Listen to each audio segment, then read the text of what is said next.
அனைவருக்கும் வணக்கம்.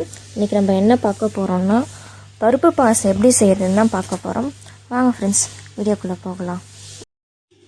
இப்போது இந்த ப்ரிப்ரேஷனுக்கு என்ன பண்ண போகிறோன்னா, ஃபஸ்ட்டு 200 கிராம் பாசிப்பருப்பு எடுத்துக்க போகிறோம். இப்போ கடாயில் 200 கிராம் பாசிப்பருப்பு போட்டு லைட்டாக வறுத்து எடுத்துப்போம்.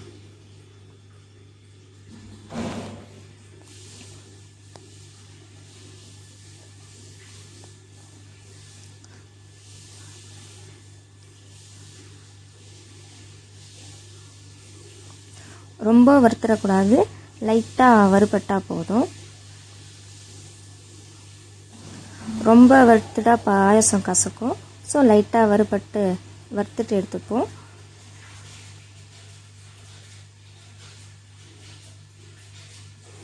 இப்போ பார்த்தீங்கன்னா நம்ம ஃபஸ்ட்டு போட்டதுக்கு இப்போதைக்கும் லைட்டாக கலர் சேஞ்ச் ஆகிருக்கு.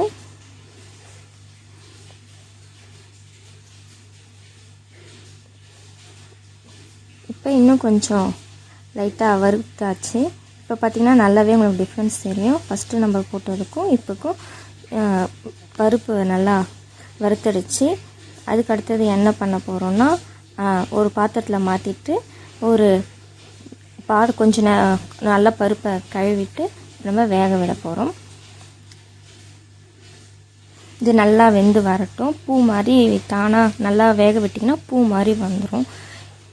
இப்போது இது நல்லா வெந்ததுக்கப்புறம் நான் ஒரு 75 கிராம்ஸ் சின்ன ஜவ்வரிசி எடுத்திருக்கேன். அதை இப்போ ஆட் பண்ணிக்க போகிறேன்.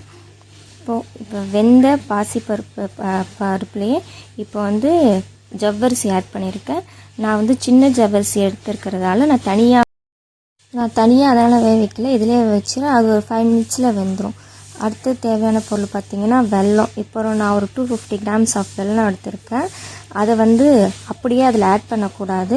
நம்ம அதை தண்ணியில் அது கொஞ்சம் சூடு பண்ணி வெல்லத்தை போட்டு கொஞ்சம் சூடு பண்ணி தான் ஆட் பண்ணணும். பாகாக காசக்கூடாது. வெல்லமாக கரைஞ்சால் மட்டும் போதும்.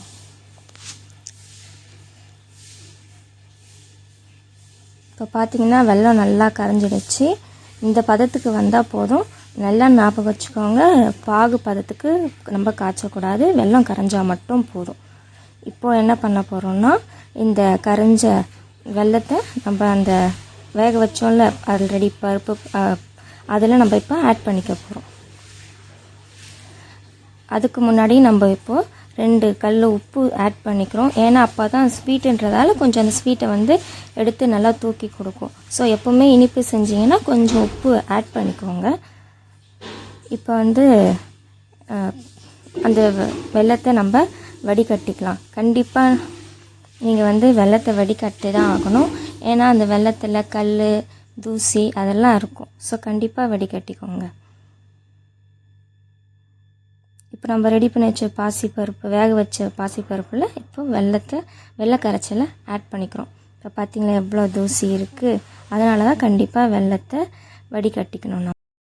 இப்போ என்ன பண்ண போகிறேன்னா 200 ml தேங்காய் பால் ஆட் பண்ணிக்க போகிறேன். நான் ஏற்கனவே தேங்காய் பால் அரைச்சி ரெடி பண்ணி வச்சுருக்கேன். இப்போ நம்ம ஆட் பண்ணிக்கலாம். இப்போ பார்த்திங்கன்னா ஆல்மோஸ்ட் கிட்டத்தட்ட பாயாசம் ரெடி ஆகிடுச்சு. அடுத்தது ஃபைனலாக என்ன பண்ண போகிறோன்னா 2 டேபிள் ஸ்பூன் ஆஃப் நெய் விட்டுக்கலாம். அது கொஞ்சம் மெல்ட் ஆன உடனே, அது நல்லாவே மெல்ட் ஆன உடனே தேவையான அளவுக்கு முந்திரி, திராட்சை இப்போது இந்த நெய்யில் நம்ம வறுத்து அந்த ரெடியான பாயாசத்தை கூட ஆட் பண்ணிக்க போகிறோம். ரொம்ப வறுபற்றக்கூடாது, கொஞ்சம் லைட்டாக வறுபட்டால் போதும். இந்த ஸ்டேஜுக்கு வறுபட்டால் போதும். இல்லைனா முந்திரி கரிஞ்ச மாதிரி ஆகிடும். அப்போ நல்லாவே இருக்காது சாப்பிட. இப்போ இந்த ஸ்டேஜில் ஆட் பண்ணிப்போம். நம்ம இதை ரெடி பண்ணி வச்சுருக்க முந்திரி திராட்சையை அந்த பாயாசத்தை கூட ஆட் பண்ணிப்போம். இப்போ பார்த்திங்கன்னா பாயாசம் சூப்பராகவே ரெடி ஆகிடுச்சு. வாங்க ஃப்ரெண்ட்ஸ் சாப்பிட்லாம். இப்போ பார்த்திங்கன்னா நம்மளுடைய பருப்பு பாயாசம் சூப்பராக இருக்குது. பார்க்கவே கலர்ஃபுல்லாக சூப்பராக இருக்குது. நீங்களும் செஞ்சு பார்த்து எப்படி இருக்குன்ட்டு டேஸ்ட் பண்ணி பாருங்கள். மறக்காமல் நம்மளுடைய ஸ்ட்ராபெரி கிருஷ்ணா சேனலை சப்ஸ்கிரைப் பண்ணிக்கோங்க, லைக் பண்ணுங்கள், அண்ட் உங்கள் ஃப்ரெண்ட்ஸ் அண்ட் ஃபேமிலிக்கு மறக்காமல் ஷேர் பண்ணிக்கோங்க. தேங்க்யூ.